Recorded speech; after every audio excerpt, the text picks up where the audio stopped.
JDS ಜೊತೆ ಮೈತ್ರಿಗೆ ಪ್ರೀತಮ್ ಗೌಡ ನಾರಾಯಣಗೌಡ ಆಕ್ಷೇಪ ವ್ಯಕ್ತಪಡಿಸಿದ್ದಾರೆ. ಯಾಕೆಂದರೆ ಬೇಸಿಕಲಿ ಇವರಿಬ್ಬರು ಕೂಡ ಅವರ ಕ್ಷೇತ್ರದಲ್ಲಿ ಹೋರಾಟ ಮಾಡ್ಕೊಂಡು ಬಂದಿರೋದೇ JDS ವಿರುದ್ಧ.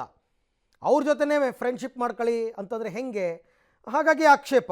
ಪ್ರಧಾನ ಕಾರ್ಯದರ್ಶಿ ಹುದ್ದೆಯಲ್ಲಿದ್ದಾರೆ ಪ್ರೀತಮ್ ಗೌಡ ಹೇಳಿಕೆ ಇದು ಪಕ್ಷದ ಅಭಿಪ್ರಾಯನ ವೈಯಕ್ತಿಕ ಅಂತ ಅಂದ್ಕೊಳ್ಳೋಣ. ಇಬ್ಬರ ಅಭಿಪ್ರಾಯಕ್ಕೂ ಬೇಡಿಕೆಗೂ ಪಕ್ಷದಿಂದ ಇಲ್ವಾ ಮಾನ್ಯತೆ ಅಂತ ಗೊತ್ತಾಗುತ್ತೆ ಮುಂದಕ್ಕೆ. ಇಬ್ಬರ ವಿರೋಧಕ್ಕೆ BJP ನಾಯಕರು ಮೌನ, ದಳಪತಿಗಳೂ ಮೌನ. BJP ಹೈಕಮಾಂಡ್ ಕಡೆಯಿಂದಲೇ ಸಂದೇಶ ರವಾನಿಸುವ ಪ್ಲ್ಯಾನ್ ಮಾಡಿಕೊಂಡಿದ್ದಾರೆ ಕುಮಾರಸ್ವಾಮಿ. ಈ ವಾರ ದೆಹಲಿಗೆ HDK ಭೇಟಿ ಕೊಡ್ತಾ ಇದ್ದಾರೆ. BJP ಹೈಕಮಾಂಡ್ ಜೊತೆ ಬಹುತೇಕ ಚರ್ಚೆ ಮಾಡ್ತಾರೆ ಈ ವಿಚಾರವಾಗಿ.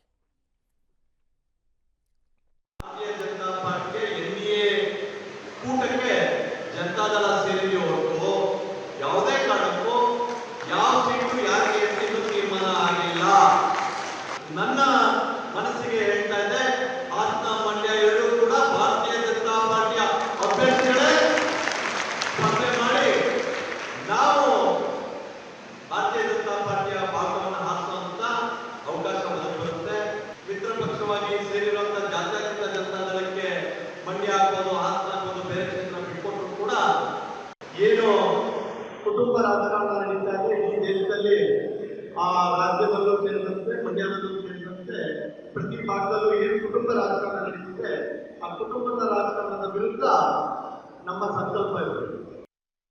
ಸುಮಲತಾ ಅವರು ನಮ್ಮ ವಿಧಾನಸಭಾ ಚುನಾವಣೆಯಲ್ಲಿ ನಮ್ಮ ಜೊತೆ ಎಲ್ಲ ಬಂದು ನಮಗೆಲ್ಲ ಒಂದು ಸಹಕಾರ ನೀಡುವಂಥ ಕೆಲಸಗಳನ್ನು ಮಾಡಿದ್ದಾರೆ. ಅದಕ್ಕಾಗಿ ಅವ್ರಿಗೆ ಕೊಟ್ಟರು ತಪ್ಪೇನಿದೆ ಅನ್ನೋದನ್ನು ನಾವು ಹೇಳಲಿಕ್ಕೆ ಬಯಸಿದ್ವಿ. ಅದನ್ನು ಹೈಕಮಾಂಡ್ ಹತ್ರ ನಾವು ಕುಂತ್ಕೊಂಡು ತೀರ್ಮಾನ ಮಾಡ್ತೀವಿ, ಮಾತಾಡ್ತೀವಿ.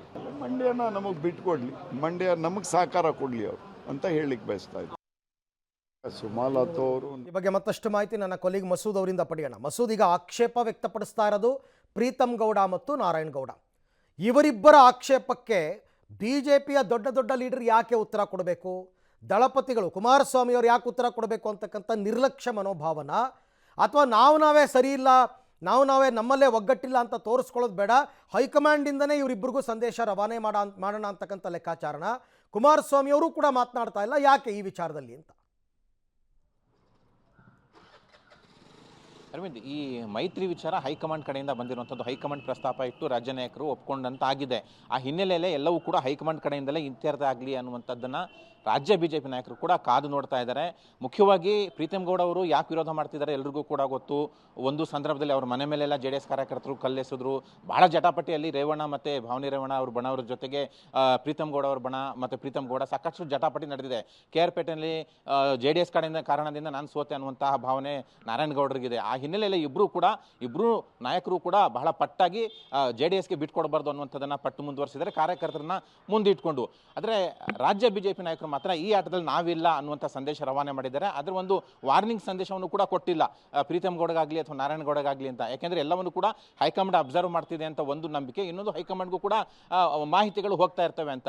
ಈ ವಾರದಲ್ಲಿ HDK ಅವರು ದೆಹಲಿನಲ್ಲಿ BJP ಹೈಕಮಾಂಡ್ ನಾಯಕರನ್ನ ಭೇಟಿ ಮಾಡ್ತಾ ಇದ್ದಾರೆ. ಜೊತೆಗೆ ಫೆಬ್ರವರಿ 10ಕ್ಕೆ ಅಮಿತ್ ಶಾ ಖುದ್ದು ರಾಜ್ಯಕ್ಕೂ ಕೂಡ ಬರ್ತಾ ಇದ್ದಾರೆ. ಈ ಎರಡೂ ಸಂದರ್ಭದಲ್ಲೂ ಕೂಡ ಈ ಎಲ್ಲ ವಿಚಾರ ಕೂಡ ಚರ್ಚೆ ಆಗುತ್ತೆ. ಮುಖ್ಯವಾಗಿ HDK ದೆಹಲಿ ಭೇಟಿ ಸಂದರ್ಭದಲ್ಲಿ ಬಹುತೇಕ ಈ ಒಂದು ಭೇಟಿನಲ್ಲಿ ಸೀಟು ಹಂಚಿಕೆ ಫೈನಲ್ ಆಗುತ್ತೆ. ಫೈನಲ್ ಮಾಡಿಕೊಂಡೇ ಒಂದು ಸಂದೇಶ ರವಾನೆ ಮಾಡಬೇಕು BJP ರೆಬೆಲ್ ನಾಯಕರಿಗೆ ಅನ್ನುವಂಥದ್ದನ್ನ ನಂಬಿಕೆ ಇಟ್ಕೊಂಡು HDK ಅವರು ಕಾಯ್ತಾ ಇರುವಂಥದ್ದು.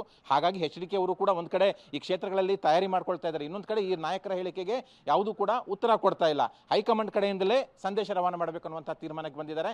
ಹಾಗಾಗಿ ಈ 2ನೇ ವಾರ ಅಥವಾ 3ನೇ ವಾರದಲ್ಲಿ ಒಂದು ಮಹತ್ವದ ವಿದ್ಯಮಾನಗಳು ನಡೀತವೆ. ಈ ಎರಡೂ ಕ್ಷೇತ್ರಗಳು JDSಗೆ ಹೋಗ್ತೇವೆ ಅನ್ನುವಂತಹ ವಿಶ್ವಾಸ ಎರಡೂ ಪಕ್ಷಗಳಲ್ಲಿದೆ. ಆದರೆ ರೆಬೆಲ್ ನಾಯಕರಿಗೆ ಏನು ಸಂದೇಶ ಹೋಗುತ್ತೆ, ಎರಡೂ ಕ್ಷೇತ್ರಗಳು JDSಗೆ ಹೋದಾಗ ಇವರ ನಡೆ ಏನು ಅನ್ನುವಂಥದ್ದನ್ನು ಕಾದು ನೋಡಬೇಕು. ಜೊತೆಗೆ ಹೈಕಮಾಂಡ್ ಈ ನಾಯಕರಿಗೆ ಯಾವ ರೀತಿ ಮನವೊಲಿಕೆ ಮಾಡಿಕೊಡುತ್ತೆ ಅನ್ನುವಂಥದ್ದು ಕೂಡ ಕಾದು ನೋಡಬೇಕು. ಅಮಿತ್ ಶಾ ಅವರು ಬಂದಾಗ ಚರ್ಚೆ ಆಗುತ್ತಾ, ಆದರೆ ಏನು ಅಮಿತ್ ಶಾ ಸಂದೇಶ ಕೊಡ್ತಾರೆ ಅನ್ನೋದು ಕೂಡ ಬಹಳ ಕುತೂಹಲ ಮೂಡಿಸಿದ್ದು. ಒಟ್ಟಾರೆಯಾಗಿ ಸದ್ಯಕ್ಕಂತೂ ಈ ಎರಡೂ ಕ್ಷೇತ್ರಗಳಲ್ಲೂ ಗೊಂದಲ ಮುಂದುವರೆದಿದೆ.